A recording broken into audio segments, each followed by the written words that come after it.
Today we're going to be talking about one of my favorite white wines, which is Albariño. It comes from Rias Baixas in northwest Spain. This is actually one of the few grapes that's gaining in popularity right now, as opposed to going down in popularity with the rest of the wine world. So I thought I would talk about it. I really like it. It's gaining traction. Let's see how we can talk about it. So the first thing I'll show you is that Albariño really comes from one primary region in northwest Spain, which is Rias Baixas. You can easily find this on the label. If you want to explore this grape, this is definitely the most important region you want to explore. One great thing about this area is you get phenomenal price points. Burgon's is a producer I highly recommend. You only pay about $16 for this bottle. Even for a world-class Albarino, you're only looking at about $30. So if you're new to this grape, you don't have to spend a lot of money to get into it. So when you're talking about Albarino, to me, the primary way to identify it is to look for the aromas. That's kind of the dead giveaway of this wine.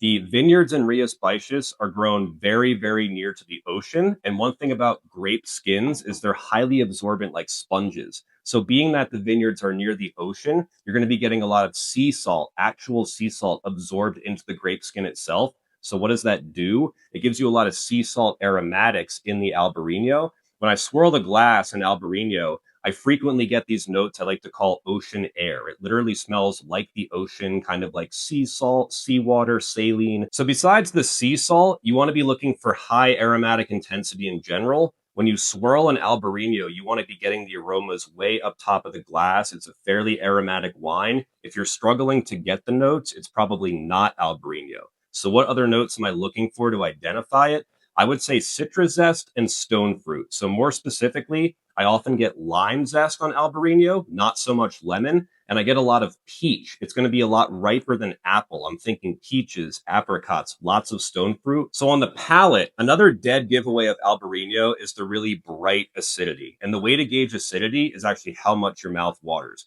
When you drink Albarino, your mouth is going to be really watering hard, trying to counteract that acid. If you don't notice acidity, it's probably not Albarino. The second thing I would have you look for is texture. Albarino is what we call a waxy grape. You get those kind of mouth-filling, lots of texture on the palate. It doesn't roll over your palate smoothly the way that a Sauvignon Blanc does. It kind of sticks to the palate. It has a lot of weight. So between all the acid and that sticky texture with lots of wax, that's another way to identify this grape. As far as everything else you would do with the wine, I would food pair this with anything seafood. You get those kind of briny sea salt notes. You're thinking oysters, paella, ceviche, anything like that. So if you're going out for seafood, I think Albarino is a great choice for a BYOB wine. So I hope you guys are checking out Albarino. It's something that's honestly in my glass all the time at home. Once again, very inexpensive, easy to explore. Do you like Albarino? Have you tried the Burgons? Let me know.